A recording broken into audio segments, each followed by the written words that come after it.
Selamat siang buat kita semua. Selamat siang, Miss.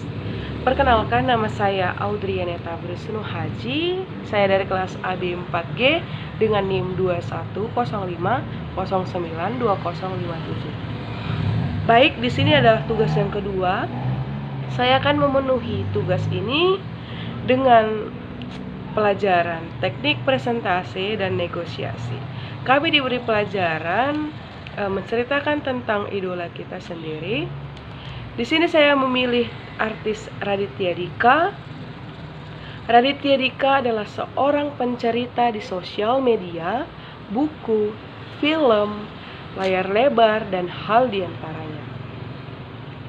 Raditya Dika ini dengan nama aslinya Dika Angkasa Putra Muwarni, yang lebih dikenal dengan Raditya Dika. Raditya Dika lahir di Jakarta tanggal 28 Desember tahun 1984. Kenapa saya sangat mengagumi Raditya Dika? Karena Raditya Dika sangat bagus banget untuk berkomedian dan menulis cerita-cerita di buku. Seperti contoh buku pertamanya, yaitu berjudul Kambing Jantan yang dirilis pada tahun 2005. Dan di buku ini menceritakan tentang pengalaman nyatanya pada saat masih dia berkuliah di Adelaide atau Australia pada penerbit itu. Dan setelah Radit berusaha terus menerbitkan bukunya, akhirnya ada penerbit Gagas Media yang bersedia menerima naskah Radit, meski harus melakukan presentasi terlebih dahulu. Dan kemampuan yang dimiliki Raditya Dika inilah yang membuat saya kagum, karena beliau selain membuat buku, dia juga bisa membuat dan berhasil menjadi seorang komika, sebutan ya bagi orang yang melakukan stand up comedy, yang akhirnya dia disebut sebagai sosok senior dalam ranah komedi tunggal tersebut. Dia juga dipercaya untuk menjadi juri stand up comedy di Indonesia, sebuah ajang pencarian bakat komika terbesar di Indonesia. Keahliannya dalam memainkan komedi tunggal ini mungkin setara dengan komika yang memiliki nama besar dan nama sukses seperti Panji Pragiwaksono atau Ernest Prakasa. Ilmu stand up comedy ini yang dipelajari Radit ketika dia berkuliah di Australia. Berkat adanya Raditya Dika ini menjadikan komedi tunggal di Indonesia tidak kuno lagi. Bahkan ada istilahnya Raditisme, yaitu gaya stand up seperti Radit di kalangan para komika di Indonesia.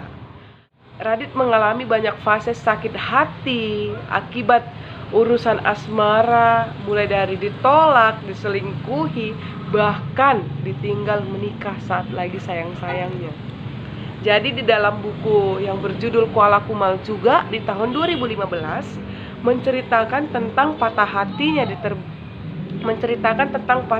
terberat yang pernah dialami Radit. Demikian. Dari semua kepahitan tersebut, patah hati yang dia lalui, akhirnya pada tanggal 5 Mei 2018 Radit menikah dengan perempuan yang pernah berperan dalam serial Malam Minggu Miko, yaitu Anissa Aziza.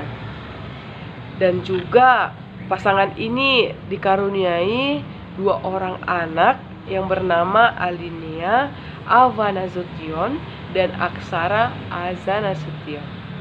Tak hanya terjun di entertainment dan dunia tulis menulis, Radit kini mengakui sedang belajar di berinvestasi dan khususnya pasar modal. Banyak rintangan hidup yang Raditya Dika alami, mulai dari bukunya yang ditolak penerbit, penjualan bukunya yang di awal tidak terlalu laris, masalah percintaan yang selalu gagal, hingga sekarang berhasil mencapai kesuksesan dan menjadi public figure yang mampu menginspirasi banyak, khususnya anak muda.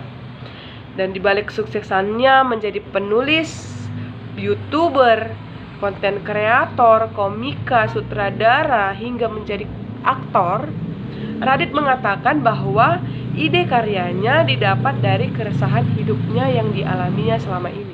Nah, jadi kita dapat belajar dari kisah hidup Raditya Dika bahwa jangan menyerah dan berhenti di satu titik saja. Kita harus bangkit dan melihat ke depan bahwa masih banyak yang dapat kita perjuangkan. Dan juga di masa sekarang ini, baiknya kita berkarya di dalam bidang apapun. Tidak ada yang tahu jika nantinya karya kita yang kita buat itu tidak bisa menginspirasi dan juga disukai banyak orang lah ya kan. Dari perjalanan karir dan kehidupan Raditya Dika ini patut menjadi contoh anak muda di masa sekarang untuk berkarya. Jadi sekian dari cerita artis idola saya. Jika saya mempunyai salah kata dari perkataan yang saya buat tadi, mohon dimaafkan. Dan terima kasih sudah menonton. Dan terima kasih buat dosen pengampu saya, Ibu Dewi Komalasari. Selamat sore.